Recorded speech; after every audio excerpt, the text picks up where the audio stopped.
Hello guys, तो मैं ले आया हूँ बॉडी बिल्डिंग की बहुत सारी नई अपडेट्स। और आज की फर्स्ट अपडेट में बात करते हैं बिग रैमी की। और बिग रैमी ने गाइस अगेन दोबारा से वही करा, अपनी एक पुरानी फिजिक अपडेट पोस्ट करी अपने इंस्टा हैंडल पर। बट ये बिग रैमी कर क्यों रहे हैं? क्यों वो बार बार अपनी पुरानी फिजिक अपडेट पोस्ट कर रहे हैं? और क्यों वो नई फिजिक अपडेट हमें नहीं दिखा रहे हैं कि वो इस टाइम पर करेंटली कैसे लग रहे हैं? What is the purpose? ऐसा क्यों करा जा रहा है? क्या ये सजेस्ट कर रहे हैं कि प्रेजेंट में बिग रैमी ऐसे नहीं लग रहा है, या वो इस तरह की कंडीशनिंग, इस तरह के प्रपोर्शंस, इस तरह की फुलनेस कैरी नहीं कर पा रहे हैं, या फिर बिग रैमी एक तरीके से रिमाइंड कर रहे हैं लोगों को कि देखो मैन, आई वॉज दिस, मैं यहाँ पर था और मैं दोबारा यहाँ पर हो सकता हूँ, बी रेडी फॉर दिस। और अगर ऐसा है, अगर इस तरह की इंप्रूवमेंट्स दोबारा से करी जा रही हैं और वो इस चीज़ को पूरी तरह से एक हाइड करके रखना चाहते हैं जब तक पिट्सबर्ग प्रो के स्टेज पर ना दिख जाए, तो man he is coming with a vengeance absolutely. और आई थिंक यही रीज़न है जहाँ तक मुझे लग रहा है, क्योंकि इनका करंट पैकेज ज़्यादा टाइम तक हिडन नहीं रह सकता गाइस। बिकॉज आप जानते हो विद इन 3 वीक्स हमें देखने को मिलने वाली है पिट्सबर्ग प्रो की गेस्ट पोजिंग, और वहाँ पर बिग रैमी हमें देखने को मिलेंगे ही मिलेंगे। अभी तक कोई डिनाई नहीं करा गया, और जहाँ तक इनके साथ लास्ट टाइम जो हुआ था ना अटेंड करने पर, इस चीज़ से पूरे चांसेस हैं कि इस बार इसे ये अवॉइड नहीं करेंगे और हर सिचुएशन में ये अटेंड करेंगे ही करेंगे। तो 3 वीक्स में ये रिवील हो जाएगा how big Ramy is looking right now, and we will be answered, everybody will be answered कि बिग रैमी कैसे लग रहे हैं ऑन पिट्सबर्ग प्रो स्टेज। बाकी रिमेंबर गाइस, वो टाइम जब जे कटलर के बारे में भी सेम चीज़ बोली जा रही थी 2007-2008 में, जब उनका पैकेज 2007 में थोड़ा ख़राब हो गया था और फिर वो टाइटल लूज़ कर दिया था उन्होंने। लेकिन उनका रिटर्न 2009 में जिस तरह का रिटर्न हमने देखा है, वो एक तरह की मिसाल है, एग्जाम्पल है। Come back should be like that only. जिस तरह से वेंजेंस के साथ वो वापस आए थे, जिस तरह से इंप्रूवमेंट्स करके वो आए थे, कंडीशन लेकर आए थे, तो मैन हमने लास्ट ईयर ये तो देख ही लिया कि बिग रैमी मिस्टर ओलंपिया से लेके आर्नोल्ड क्लासिक के गैप में कितना ज़्यादा इंप्रूव कर गए थे। तो इस चीज़ को तो कोई डाउट नहीं कर सकता कि improvements yes definitely can be done. हाँ, जो मसल एट्रोफीज हैं उनके बारे में कहना बहुत ही मुश्किल है कि अभी भी वो इंप्रूव हुई हैं, क्योंकि वो एक ऐसी चीज़ है जो आई थिंक इतना टाइम लेने के बाद भी मुझे नहीं लगता उतनी ज़्यादा इंप्रूवमेंट्स हुई होंगी।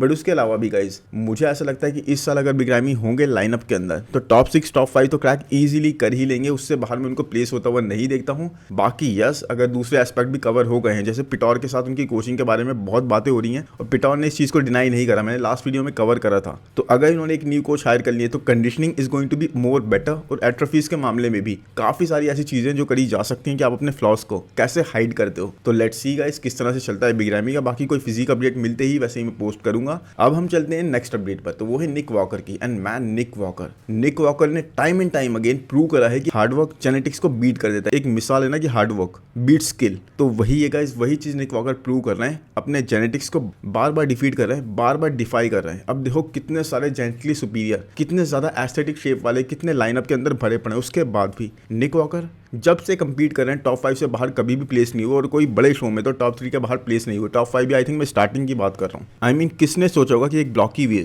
ब्लॉकी वेस्ट कैरी करने वाला बॉडी बिल्डर टॉप 3 बन जाएगा मिस्टर ओलंपिया में। बट देख लो आज आपके सामने, और ये वेस्ट कितनी ज़्यादा इंप्रूव होती जा रही है। 4 वीक्स आउट ने इस वक्त न्यूयॉर्क प्रो से, और उनकी वेस्ट देखो किस कदर इंप्रूव हो चुकी है, किस कदर ये डायल्ड इन रख रहा है, किस कदर अपना होल्ड दिखाना है अपनी वेस्ट के ऊपर। तो इस बात में कोई डिनाइल नहीं है कि निक वॉकर को मैट जॉनसन इस वक्त एक्सट्रीम लेवल तक पुश कर रहे हैं। And vascularity is coming in guys. 4 weeks out के हिसाब से इनकी कंडीशनिंग स्पॉट ऑन है, मतलब इवन बेटर ही है स्पॉट ऑन से भी। और वैस्कुलरिटी धीरे धीरे आती जा रही है, स्किन थिनर होती जा रही है। और निक के एप्स मैन, निक के abs are the best set of abs right now. मतलब इनके एप्स देखो गाइस, इनके एप्स के भी एप्स हैं ऐसे लग रहे हैं यहाँ पर देखकर। बाकी waist definitely is looking tapered. New York pro is going to be an easy win. इनके कंपैरिजन में मुझे कोई नहीं लग रहा है न्यूयॉर्क प्रो में आता हुआ। और ये वहाँ पर एक बहुत ही बड़ा स्टेटमेंट बनाने के लिए आ रहे हैं, और इनको जरूरी भी है गाइस। बिकॉज एक लंबे टाइम से, आई थिंक 2023 के आर्नोल्ड क्लासिक से ये स्टेज से दूर है। उसके बाद इन्होंने 2-3 गेस्ट पोजिंग जरूर करी है, but that doesn't count guys. Guest posing में कोई इतनी आपकी कंडीशन नहीं देखता, कोई आपका पैकेज इस तरीके से नहीं देखता। आपका फ्रीक फैक्टर भी वहाँ पे काम कर सकता है, इवन ऑफ सीजन शेप भी आपका काम कर सकता है। बट यहाँ पर एक्चुअली में एक स्टेटमेंट बनेगा, उससे भी पहले एक पिट्सबर्ग प्रो में स्टेटमेंट बनेगा।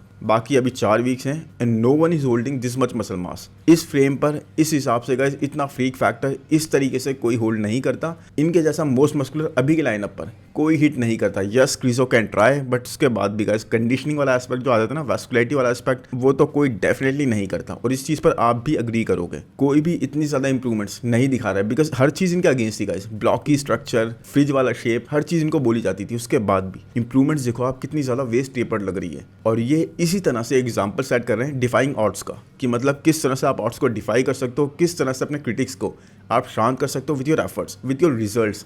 आप उनको जवाब मत दो मैन, आप इंप्रूवमेंट्स करते रहो। उसके बाद देखो स्टेज पर आपकी प्लेसिंग आपके लिए बात करेगी, आपके फैंस आपके लिए बात करेंगे। एंड देन जो समझदार हैं वो चुप हो जाएंगे, जो नहीं समझदार हैं वो तो मैन उसके बाद भी बोलते रहेंगे। बाकी कुछ लोगों का काम ये क्रिटिक बनना इतना ज़्यादा। और एक बात और बता दूं मैं आपको कि निक की जो आउटर स्वीप्स की बात होती है, लेग्स की बात होती है, कॉर्ड्स की बात होती है, वो इतनी ज़्यादा कब से होनी स्टार्ट हुई है गाइस।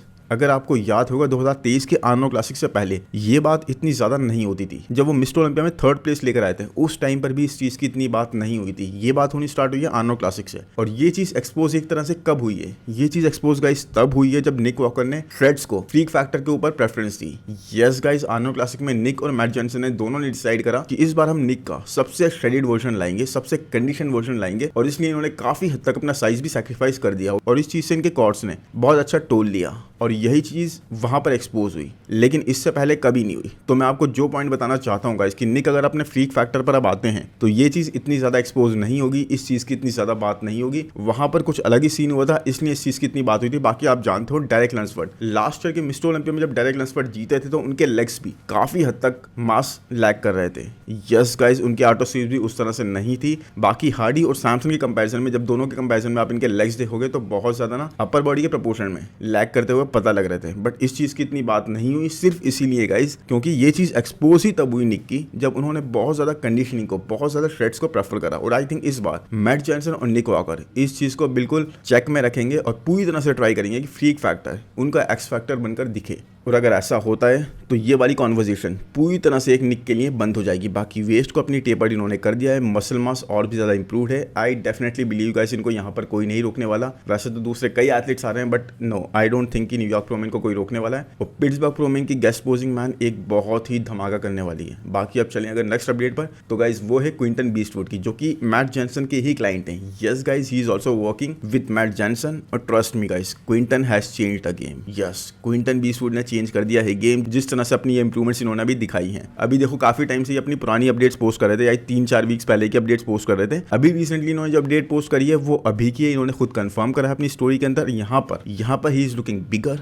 डेंसर, इनके लैट्स बहुत थिकर साइड पर लग रहे हैं और साथ में गाइस इनकी वेस्ट, डैम, इनकी वेस्ट बहुत ही स्मॉलर साइड पर लग रही है। आई मीन इट्स इनसेन कि मसल मास इतनी ज्यादा ऐड कर दी गई है फ्रेम पर, इंप्रूवमेंट्स इतनी ज्यादा कर ली गई है बट वेस्ट अभी भी वहीं की वहीं है। हर प्रपोर्शन बबली लग रहा है, हर प्रपोर्शन राउंडर लग रहा है, but waist man it's going to be a danger thing for everyone. यानी कि सैमसन डॉडा को अब थोड़ा सा ना वो हो जाना चाहिए cautious, because yes he is a taller body builder. उसके बाद अच्छी मसल मास इनके फ्रेम पर एडिड है, 300 पाउंड के आसपास ये भी ऑपरेट कर रहे हैं या फिर उससे ऊपर भी। और साथ में गाइज, साथ में आप इनकी वेस्ट देखो कितनी ज्यादा, मतलब एक तरह से सैमसन डॉडा से भी थिनर साइड पर लग रही है। और proportions are looking insane, details are looking insane. और साथ में गाइज मैट जॉनसन के साथ ट्रेन करना, मतलब आप जानते हो कंडीशनिंग एस्पेक्ट पर you can not question, nope, you can not question on that. Matt Johnson के साथ ट्रेन करना मतलब आप कंडीशनिंग बिल्कुल एक्स फैक्टर वाली लेकर आओगे, एक्सट्रीम वाली लेकर आओगे, तो मैन ये चीज़ एक खतरनाक होने वाली है। बाई फार आई थिंक एक बहुत ही अमेजिंग शेप हमें देखने को मिला है ये। और आई थिंक न्यूयॉर्क प्रो में ये हमें कम्पीट करते हुए दिख सकते हैं, जिस तरह की इनकी कंडीशनिंग अभी लग रही है। लेकिन न्यूयॉर्क प्रो गाइस बहुत ही जल्दी है और वहाँ पर फिर मैट के 2 एथलीट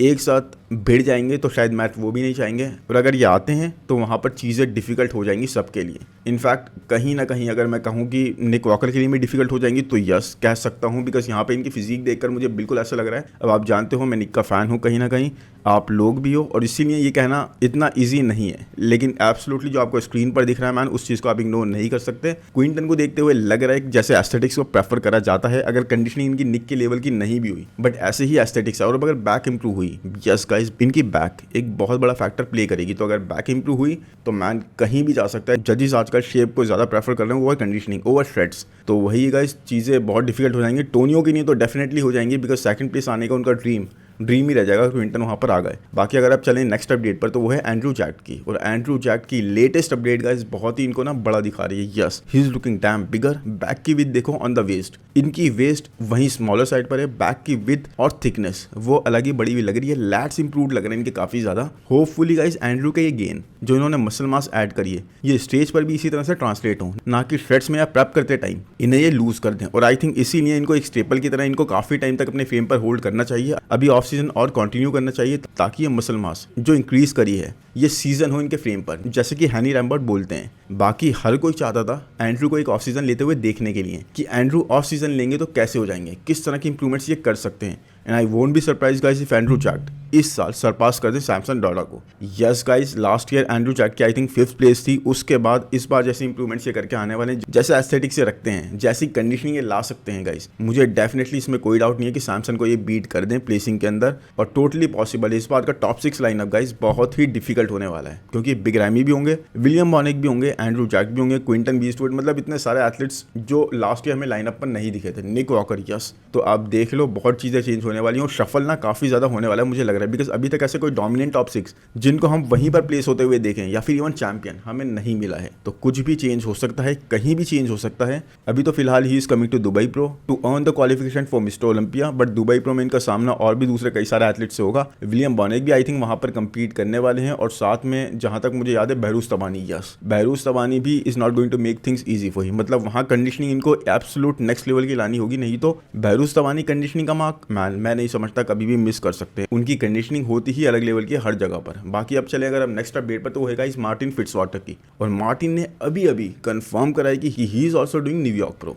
यस गाइस, मार्टिन वैसे तो ऑलरेडी क्वालिफाइड हैं, बट आई थिंक अपने आप को टेस्ट करने के लिए, अपना पोटेंशियल टेस्ट करने के लिए दोबारा से एक बार कंपीट करना चाहते हैं न्यूयॉर्क प्रो में। अब देखो गाइस, मार्टिन का न्यूयॉर्क प्रो में कंपीट करना इस शो के लाइनअप को और ज़्यादा एक्साइटिंग बना देता है, and it's a really good time to be a body building fan, क्योंकि इतनी अलग अलग तरह की फिजिक हमें न्यूयॉर्क प्रो के स्टेज पर दिखने वाली है ना, that is going to be a lot of fun. I mean पहले लोग एक्साइटेड थे टोनियो वर्सेस निक वॉकर को देखने के लिए, लेकिन अब लोग एक्साइटेड हैं टोनियो बर्टन वर्सेस मार्टिन फिट्जवाटर को देखने के लिए। यस गाइस, दोनों ही एस्थेटिक हैं, दोनों की फिजिक अलग एस्पेक्ट्स कैरी करती हैं, काफ़ी सिमिलर मसल मास कैरी करते हैं, दोनों ही इतने ज़्यादा ह्यूज नहीं है। उसके बाद जब इन दोनों का मुकाबला होगा ना सेकंड प्लेस के लिए, तो that is going to be fire. और अगर इन्होंने बीट कर दिया टोनियो बर्टन को, तो आप समझ जाओ क्या चीज़ हो जाएगा। टोनियो बर्टन इस वक्त, चलो ठीक है, लास्ट ईयर लाइनअप इतना ज़्यादा स्ट्रांग नहीं था, उसके बाद भी guys Tonio Burton last year के मिस्टर ओलंपिया के 8th प्लेसर है, एक टॉप 10 प्लेसर यानी कि। तो अगर टोनियो बर्टन को मार्टिन ने यहाँ पर बीट कर दिया सेकंड प्लेस के लिए, जो कि टोटली पॉसिबल है गाइस, मैं इस पर बिल्कुल भी बैट नहीं करूंगा कि टोनियो मार्टिन को बीट कर देंगे या मार्टिन टोनियो को, बिकॉज दोनों का मुकाबला मुझे लग रहा है बहुत अच्छा होने वाला है। तो अगर मार्टिन ने टोनियो को बीट कर दिया, तो इसका मतलब एक टॉप 10 प्लेसर को आपने बीट कर दिया, और सीधे सीधे कम से कम ऑन पेपर तो आपने टॉप 10 में अपनी जगह बना ली, जो कि बहुत ही बड़ी चीज होगी मार्टिन के लिए। और मार्टिन के कोच ने भी यही बोला कि ही कैन इंप्रूव, अभी मतलब जैसे आए थे डिट्रॉय प्रो में, उससे ज्यादा इंप्रूव यहाँ पर आ सकते हैं। They can aim to bring him leaner, drier और फुलर साइड पर, जिससे इनको काफ़ी ज़्यादा हेल्प होगी, बिकॉज लास्ट शो से भी इन्होंने काफ़ी कुछ सीखा है। प्री जजिंग में जैसे आए थे, फाइनल्स में उससे ज़्यादा इंप्रूव आए थे, आई थिंक 3-4 टाइम्स इंप्रूव थे फाइनल्स में। ड्रायर साइड पर थे, फुलर साइड पर थे, और वही चीज़ को इस बार ये प्री जजिंग से लाने का ट्राई करेंगे। तो मुझे लगता है Martin is going to be very dangerous for Tonio Burton, for beefs too. तो यही चीज़ देखने में बहुत मजा आएगी। शो का लाइनअप अच्छा होता जा रहा है। अब चलते हैं हम नेक्स्ट अपडेट पर, तो वो है गाइस मैट ग्रेगो के बारे में। और मैट ग्रेगो, क्या ये हमें नेक्स्ट टॉप 6 का पार्ट बनते हुए दिख सकते हैं क्लासिक फिजिक डिवीजन में? चलो मैं लास्ट ईयर तक तो ऐसा शायद नहीं बोलता, but this year man yes, I can say that he can be a next big contender. अब ऐसा मैं क्यों बोल रहा हूँ? क्योंकि आप खुद देखो, look at him, look how sick he is looking, absolutely gnarly, absolutely shredded. I mean I think 3 weeks में ये कंपीट करते हुए हमें दिखने वाले हैं पिट्सबर्ग प्रो में, जहां पर ये लेना चाहेंगे मिस्टर ओलंपिया की क्वालिफिकेशन क्लासिक डिवीजन से। बट अभी से इनकी कंडीशन देखो आप, श्रेड्स देखो, और कैप्शन देखो गाइस। कैप्शन में ये यही चीज़ बोल रहे हैं, आई विल बी स्किनलेस, यानी कि मेरी स्किन ही नहीं होगी, इतना ज़्यादा मैं पील्ड होऊंगा। और एब्सोल्युटली बिलीवेबल चीज़ लग रही है ये, क्योंकि एग्जैक्टली ये उसी तरह से इस वक्त लग रहे हैं, एक स्केलेटन की तरह से। पूरे मसल फाइबर्स विजिबल हैं, पूरी वेन्स विजिबल हैं, लेकिन इतने ज़्यादा श्रेडेड। ये अभी भी 3 वीक्स के बचते हुए हैं, यानी कि 3 वीक्स अभी भी बचे हुए हैं। और अभी से इनकी सिचुएशन, अभी से इनकी कंडीशन ऐसी है, सारे इनर फाइबर्स, सारी veins, arteries, everything is visible guys. मतलब इतना ज़्यादा कंडीशन, इतना ज़्यादा श्रेडेड, मतलब मैंने किसी की अपडेट अभी रिसेंट टाइम्स में तो नहीं देखी। अब देखो स्टेज पर ये इससे पहले भी कभी कंडीशन लैक करते हुए नहीं आए। इट्स जस्ट इनको साइज की रिक्वायरमेंट थी, और ज़्यादा इनको साइज ऐड करना था, और ज़्यादा मसल मैच्योरिटी की रिक्वायरमेंट थी। अब he is getting dam better. और जिस तरह से लाइनअप बिल्कुल फास्ट चेंज हो रहा है ना क्लासिक डिवीजन का, जिस तरह से प्लेसिंग चेंज हो रही है, कुछ नहीं कह सकते मैन कौन नया एथलीट कहाँ पर जगह बना लेगा। क्योंकि इस बार देखो माइकल डबूल के साथ जो सीन हुआ है अभी रिसेंटली, उनका बीट डाउन जो हुआ था, जो मैंने कवर भी करा था, उसके बाद इस वक्त वो बहुत ज़्यादा अपना साइज लूज कर चुके हैं। ट्रेन कर रहे हैं, वो अच्छे से कर रहे हैं, बट उस तरह से नहीं कर पा रहे जिस तरह से वो करते थे। क्योंकि मैन आपकी जब रिब्स तोड़ दी जाएं, तो आप उतनी जल्दी उस तरह से रिकवर नहीं कर सकते, बहुत ज़्यादा ना आपको कॉन्सिक्वेंसेस पे करने पड़ते हैं। तो इसलिए मुझे लग रहा है माइकल डबूल जैसे लास्ट ईयर टॉप 6 प्लेस कर गए थे, इस बार अगर वो कंपीट करते भी हैं, जो कि मुझे अभी तक तो नहीं लग रहा, बट अगर वो कंपीट करते भी हैं टॉप 6 के बाहर ही आएंगे, तो एक किसी नए एथलीट की नहीं जगह बन जाएगी टॉप 6 में प्लेस करने की। तो मुझे तो लग रहा है Matt Grego is going to be that athlete और ये चीज़ इनके लिए बहुत ही अच्छी जाएगी। बाकी आप बताओ, आपको क्या लगता है कि निक वॉकर को कोई चैलेंज कर सकता है न्यूयॉर्क प्रो में, या फिर पिट्सबर्ग प्रो में एक स्टेटमेंट बनाने से कोई रोक सकता है? बाकी बिग रैमी क्यों अपनी पुरानी फिजिक अपडेट पोस्ट कर रहे हैं? क्या इसके पीछे यही रीज़न है कि वो नहीं चाहते किसी को भी बताना कि एब्सोल्युटली क्या उन लोगों को फेस करने मिलेगा पिट्सबर्ग प्रो में? बाकी मार्टिन फिट्जवाटर का ये डिसीजन अच्छा है। क्या उनको सीरियसली एक ऑफ सीजन पर चला जाना चाहिए था, या फिर वो दोबारा से यहाँ कंपीट करके टोनी ओबर्टन को बीट करके एक मोमेंटम अपने लिए बना रहे हैं टॉप 10 प्लेसिंग का? तो आई होप ये वीडियो आपको पसंद आया होगा। पसंद आया तो प्लीज़ जल्दी से लाइक कर दो यार, चैनल को सब्सक्राइब कर दो, नोटिफिकेशन बेल को दबा दो और कॉमेंट्स में अपनी सारी ओपिनियन मुझे जरूर देना हर एक एथलीट की जिसके बारे में हमने बात करी है, और किस किस एथलीट को नेक्स्ट वीडियो में मैं कवर करूँ इस बारे में भी। बाकी थैंक यू, बाय बाय।